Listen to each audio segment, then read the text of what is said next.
light. It's supposed to bring clarity, wash away the darkness. But sometimes it just makes the shadows softer, gentler, better at hiding the sharp truths lurking within. Did she do it? It's a simple question, but the answer is never that easy. She didn't just do it. She learned it. And that counts for everything. It changes the entire story, turning a simple act into a calculated lesson. A legacy passed down through generations of silence and control. When you learn something, it becomes a part of you. It's not just a moment of madness. It's a philosophy. It's a way of seeing the world, and that's far more chilling than any single impulsive act could ever be, because it means it can happen again. Let's try to paint a picture. Picture your father. What do you see? For Lydia, the image is clear, stark, and cold. She sees a man alone, a commander on his throne. A man who never needed to apologize, because in his world, apologies were a sign of weakness, a crack in the armor of authority. And what about love? Was there any love in that fortress of control? For him, love wasn't a feeling. It was leverage, a tool to be used, a currency to be spent to get what he wanted. Imagine growing up in a house where affection is a transaction, where care is a conditional contract. How does that shape you? It teaches you that every relationship is a power play, every emotion a potential weapon. It's a brutal way to learn about the world, and it creates people who are just as brutal in return. Let's go back in time to a family dinner. The table is set, the food is served, but the air is thick with tension. There's no warmth, no laughter. Just the chilling words of a father, Victor, to his young daughter. You exist because I allow it. Think about that. Not, I love you. Not, I'm proud of you.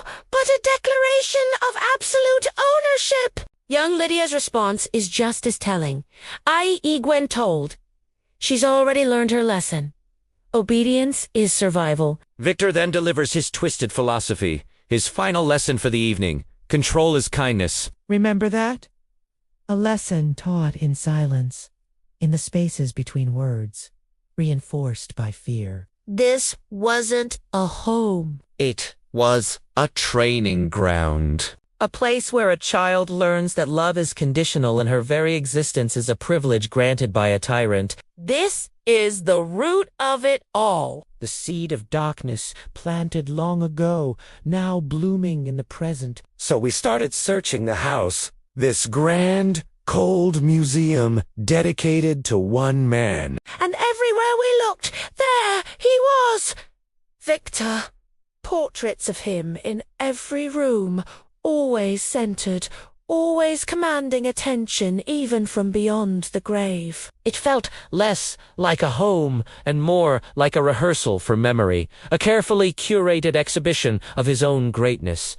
He was determined not to be forgotten. But then we saw it. In one of the grand family portraits, his face had been cut out. A deliberate, violent act of erasure. The question isn't just who did it, but when. Was it an act of rage against a living tyrant? A symbolic rebellion? Or was it an act of post-mortem desecration?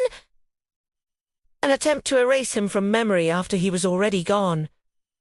Before or after his death. It seems like a small detail, but it changes everything. It's the difference between a cry for help and a final, definitive statement. When someone defaces a portrait like that, cutting out the face of the deceased, it's a powerful act. It's not just anger.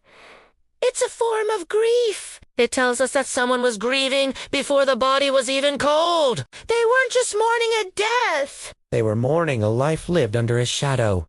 Legally, it doesn't prove anything. It's not a confession, but it's incredibly revealing. It pulls back the curtain on the family's pristine facade and shows us the rage simmering just beneath the surface. People don't always kill out of hatred or for personal gain. Sometimes They kill to control the ending, to finally write the last chapter of a story that has been dictated to them their entire lives, to take back the narrative from the person who held all the power. And in this house, full of soft shadows and sharp truths, someone decided it was time for the story to end on their terms. The story isn't over. In fact, it's just beginning. The family has buried its secrets deep, but they have a way of clawing their way back to the surface. What we've uncovered is just the first layer. In our next episode, The Silent Witness, we're going to dig deeper. There's someone who saw everything. Someone who holds the key. But they're not talking. We need to find out why. Who are they protecting? Themselves. Or someone else. The truth is hiding in plain sight. You just have to know where to look. Watch closely. Listen carefully. Make sure you like this video and subscribe to the channel, and don't forget to hit that notification bell. You won't want to miss what this family is trying so desperately to keep buried. Thanks for watching, and we'll see you in the next episode.